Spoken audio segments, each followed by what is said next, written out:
Good morning, everybody, and welcome back to another episode of Coffee with the Critters, where we live stream every Sunday morning at 9:30 a.m. Eastern. I have been in touch with a couple different people about coming on for interviews, and we will get those scheduled. We have a lot going on here, and as usual, I've got a lot to show you today. So it's important that I stay on track. For those that are new, my name is Laura Joseph, owner of the Animal Behavior Center. We are an international educational center where we teach people all over the world how to empower animals through the science of applied behavior analysis and positive reinforcement. In summary, we help you improve the quality of lives of animals through understanding the science of behavior known as applied behavior analysis. Um, and we help people understand how to modify those behaviors, how to interact with the animals using applied behavior analysis and positive reinforcement, and focus on enrichment, which is a topic of today, which enrichment is it's the foundation behind everything we do. So if you want to learn more about our services, you can find those on our website, theanimalbehaviorcenter.com. You can also contact me, which is Laura, Lara, at theanimalbehaviorcenter.com. So I apologize for the late start today, but I have a lot of photos to show you. So we got a lot of great feedback last week after our live stream, which was on is it really enrichment? Identifying when stimuli fall short. Um, so it was suggested that I do a follow up live stream showing people what to look for and understanding what they're looking at. So I went through just real quickly, not real quickly, it was real slowly, which is why I'm late, and pulled up some photos of different species of animals, um, what behaviors look like that cause those little red flags to go up. And you always hear me talk about little red flags. Good morning, everybody. And those little red flags are, what's that behavior? So I want to show you some examples of what I'm looking at. And those little red flags don't necessarily mean something's wrong. What I want to do is prevent those from turning into big red flags. So those little red flags are, what is this? And I'm going to keep an eye on this. And I fill out behavior assessments, write them out, and I will write out behavior modification forms to show if those little red flags start turning into more behavior concerns. We are now, instead of just keeping an eye on it, we are documenting to make sure it doesn't progress. So we even have some of the little red flags here with some of the animals we have at the Animal Behavior Center. There are education ambassadors. So let me show you. Okay. So let's start with I wanted to say also, some people don't understand what they're saying, what they're seeing. Let me tell you some common things I hear, like when animals pace. It's common for, and it's not common. It shouldn't be common, but it's more common to see some animals pace. Um, And one of those animals that are common to do repetitive behavior are bears. Like with polar bears, what I'm looking for is if they swim underwater and do a certain repetitive swim, such as going underwater, doing a backflip, touching a particular rock, swimming underwater, touching another rock, going back and doing the same thing all over again. It's those patterns that catch my eye and be like, we have some things here that need to be addressed. So after we rule out the medical, then we focus on putting behavior modification plans in place, which include enrichment, and training is part of that enrichment. One of the repetitive behaviors we have here at the Animal Behavior Center, and it's constantly on management, and it can be due to several different reasons, which is, and it's Rocky, our Moluccan cockatoo, does this flip in his cage. And a lot of times, certain vocalizations will be added into that. We do we have behavior modification plans in place, but it's on a management plan, because sometimes there's those cues that they start rising again, and it's those distant antecedents that are the little red flags. That is a communicator to me that something is missing here.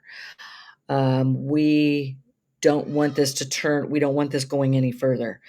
Um, so, and one of the most concerning that I see is an animal that just sits or perches there and doesn't interact with its environment.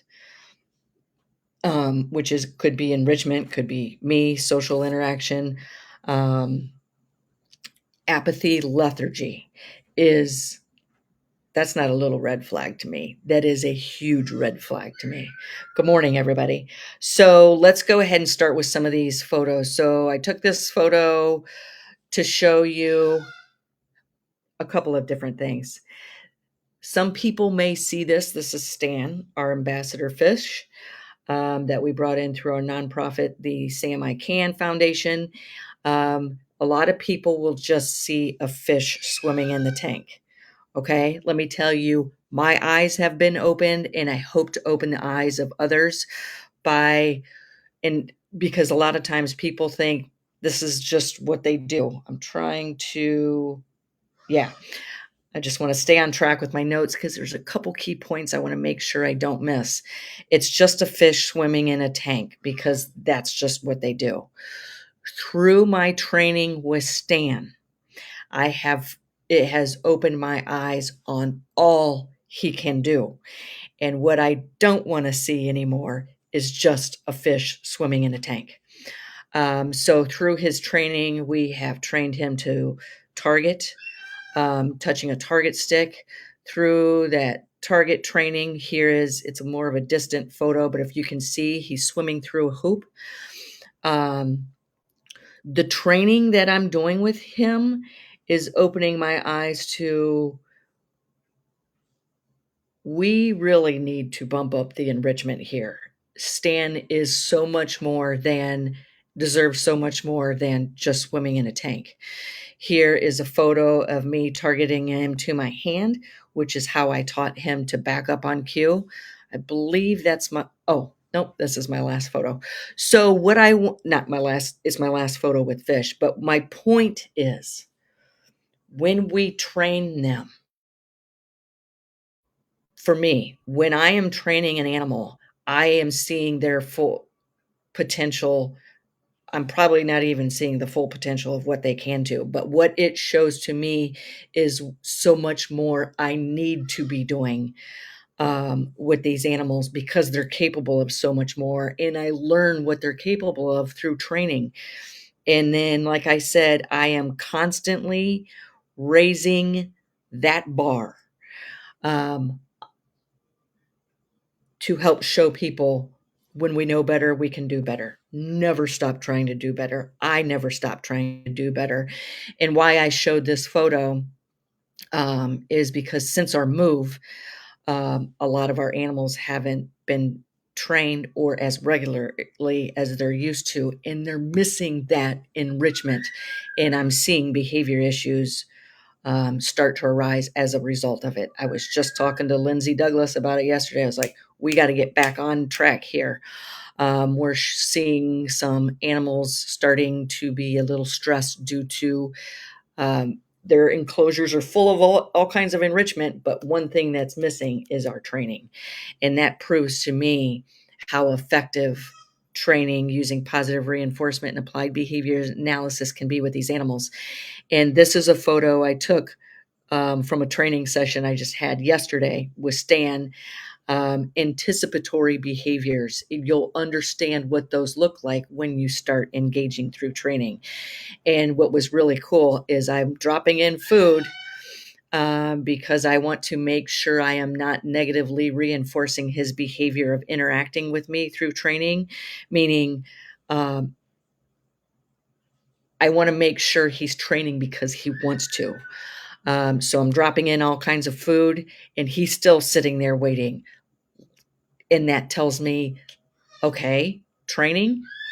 And the answer is yes, but that answer isn't answered until the training has started and he starts engaging. And then I'm like, yes, it's the training. This is a part of his enrichment. Um, so next I wanted to show, um, I'm not saying these are little red flags because this is a lemur resting, and this is what I'm looking at when I'm looking at any species of animal. I'm watching, and I'm like, okay, they're resting. What are they looking at? Um, and then I may walk away, and I'll come back an hour later. Okay, they're still resting. Little red flag.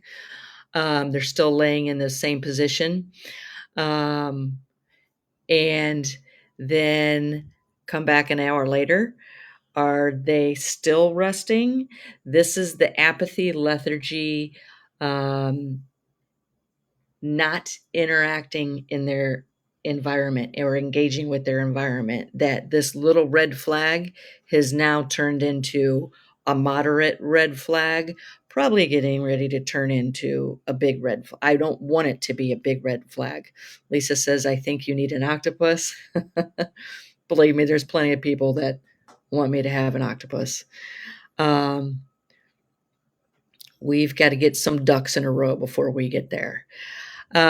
So when an animal is resting, it just depends. It depends on their natural history. When they're resting more than what their natural history or research has shown that they do, then I start getting engaged.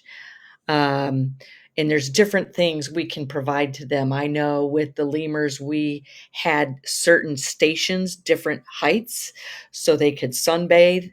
Um, this is a natural behavior they enjoy doing. Providing variety.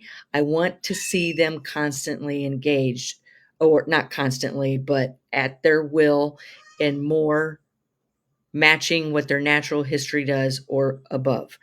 So I want to provide variety, and this is why we trained. And you can see those anticipatory behaviors. So these are the things I'm watching for. What are their natural behaviors? They jump far, they springboard far. Let's give them opportunity to do that. But I'm wanting to show you some of these photos because this with gators enjoy being warm, or and you'll often see them just hanging out on the banks in the water, or hanging out on the water at the water's edge. But you guys know, for the training that I have, the training I have showed before, they are capable of so much more. And somebody just recently told me this, and it made me so happy. Um, they're like, before I knew you and watched your training with gators, I didn't think much of alligators. But when you would go in and interact in their pen, what I saw was, well, what they were saying was anticipatory behaviors. And it looked as if those gators were wagging their tails for the opportunity for the training to start. You can provide all different types of enrichment. My history of working with gators, they were quick to respond when they knew enrichment was coming, whether that was individual tactile enrichment that I put in with them, or when I was training with them. I would put the hose on them every day. They would I want to say come alive. They are alive. They were just, now there's something for them to engage with, interact with. I would turn the hose on them daily. They would swim around. They would go underwater. They would come up. They would interact with the hose. You guys saw that with Bruce every time we filled his tank. And here he's eager to come out for the training to start with the target stick. You can get these animals jumping out of the water. Believe me, they will thank you when you provide this form of enrichment. Here they are coming up. This is where they would come up to just wait for the training to start. And then I would bring in different this is just a training session showing how eager they were to begin engaging. Let's see. Now we're going to say we did the fish, we did the lemur, and we're going to end with the birds. So I always tell people the more intelligent the animal, the harder it is to keep. What does keep mean? Keep means keeping healthy, keeping medical records, keep taking them to the vet, keeping them nutritionally sound to prevent health issues, which usually lead to behavior issues, which can lead to death with any species of animal. Keep means keeping them enriched, keeping them engaged, keeping them interacting, keeping records. So when we're talking about birds, this is a picture of a bird that I was called in that was starting to mutilate after months after little red flags had gone off. I wasn't there, so I wasn't aware. But when we lack enrichment, it can lead to behavior issues, um, which often turn into abnormal repetitive behaviors, which are, they're not functionless. They're usually coping mechanisms due to lack of enrichment or lack of medical or nutritional care or all the above. Um, so this can be prevented. Um, I'm showing a picture of an Amazon because so common in the parrot world, people call these animals perch potatoes. Amazons. No, they're not. Amazons fly up to 40 miles a day in the wild for numerous different reasons. So when we take a one way, if a natural behavior is taken away, it better be replaced with another one. If not, it'll be replaced and you're probably not going to like what you see. So speaking of Amazons, remember Sam, the blind Amazon who had both of his fully flighted blind Amazon who had both of his eyes removed. He is the reason we started our nonprofit, the Sam I Can Foundation. The minute we got here, boom, we opened up his cage door and we began, I mean, even before he got here, during my traveling, bringing him here, I was getting him out and engaging with him. Sam became very interactive with his environment, and it didn't stop there. We did more with Sam in 6 months than he probably had in his whole life. And that's not judging, pointing fingers. That may be because people don't know. People don't know what else to do. Well, that's what we're here to help you with.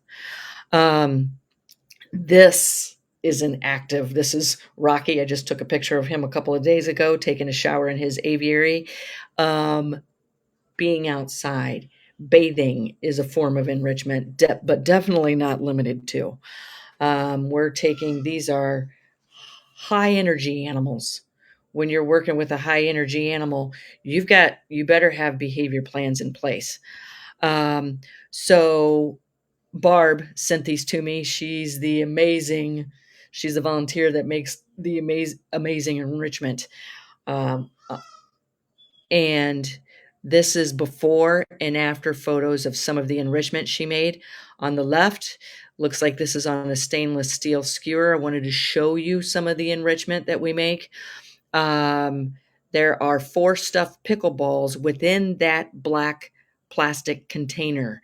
And this is a way we incorporate choice, control, and complexity into our enrichment. Good morning, Corey, over there at Rhode Island Parrot Rescue. Um, this is a way we incorporate shaping complexity, because the same old enrichment gets really boring and can lead to behavior issues. So the photo on the right is what it looked like 24 hours later. And I don't know which bird interacted with this. Um, this is probably a Rico enrichment. On the left, she took two 2x6s and drilled them together, bore holes on each side, and making the animal work for whatever is behind those other enriched barriers, keeping the animal interactive. Because I remember one time I walked in, I told Barb, I showed her, I said, "See Rico on the ground?" And she's like, "Yeah." I said, "Let's make enrichment to keep him off of the ground." Because when Rico lacks enrichment, his nesting behaviors increase, and those nesting behaviors usually start with him going onto the ground. So those are little red flags. It becomes a big red flag when 24 hours goes by and that animal's still on the ground nesting. Um, so she obviously did a very good job. I do want to point out that we can make too big of steps. We talk about this all the time in our memberships. When you take too big of steps in your shaping plans, and yes, we do shape complexity through all of our enrichment, it can actually positively punish um, the behavior of the animal engaging with that enrichment. So just those are little red flags to watch for too. When you're providing enrichment and you're increasing complexity, is the animal um, interacting with it? If it's abandoned it, especially after 24 hours and it hasn't interacted with, get it out, rework it. So be careful of making it too complex too fast. So here is Tim says, the very first time I watched Laura, she said, "If we know better, we do better."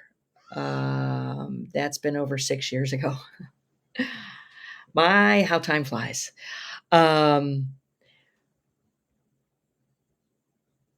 This is DC, who is one of the animals that is not with us now, that is being held off location since our move.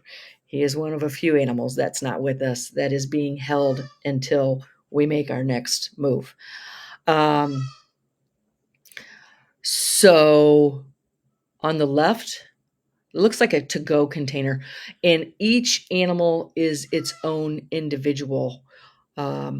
What Oh, that reminds me of something I wanted to say from my notes from last week. So why do animals not engage with enrichment? It can be for several different things, and I'm just going to touch on 5, which needs to be researched a lot more. Poorly designed enrichment, not aligned with the animal's natural history or needs, or what I say is individual enrichment. You cannot make one piece of enrichment for all lemurs. It has to be made on the individual lemur, on the individual animal. Lack of variety, which we talked about yesterday. Insufficient challenge, too easy, can positively punish the behavior of interacting with the enrichment. Social factors, stress, stress of the person taking care of it, the animal it can hear but can't see, the animal it can see, and misunderstanding of the species preferences, assuming what is enriching for one species works for all. Boy, I got a lot of notes. So let's see. So this is what it looked like an hour later. Oh, that's what it looked like an hour later on the right side. And this is a photo of DC right in the beginning of him getting ready to destroy the hell out of that piece of enrichment. So with that being said, I think I need to turn this into a webinar because I can go so much deeper. And I'm going to dive deep into this, into our advanced membership. So, a couple things I wanted to say. Um, in an upcoming episode, I think I'm going to have on how to assess and improve enrichment effectiveness. Let me know if that is something of interest. I also wanted to say next weekend we got something big happening. Um, and I also have a guest coming to town. So I may take an episode off. I might not. I might not be able to. So make sure you're on our email newsletter list, and I will make sure you have plenty of time to announce, so I can announce that. Um, so with that being said, if you've liked what you've seen here, take a look at our website, because October is packed with live drop-in classes on a lot of different topics. Um, you can find out more about what all we offer on our website. There you will find other services that we offer. And don't forget to pay attention to our nonprofit, the Sam I Can Foundation. It is about to blow up. Um, and you're going to see a lot more of these animals over there as well. And with that, I want to say thank you for attending, and I will see you guys very soon. Have a great weekend. I got to run because this is the weekend of this is the day of my GSD team. Anybody want to post what GSD means for us? Go ahead, but we got a lot of work to do, and we will fill you in. Take care, everybody.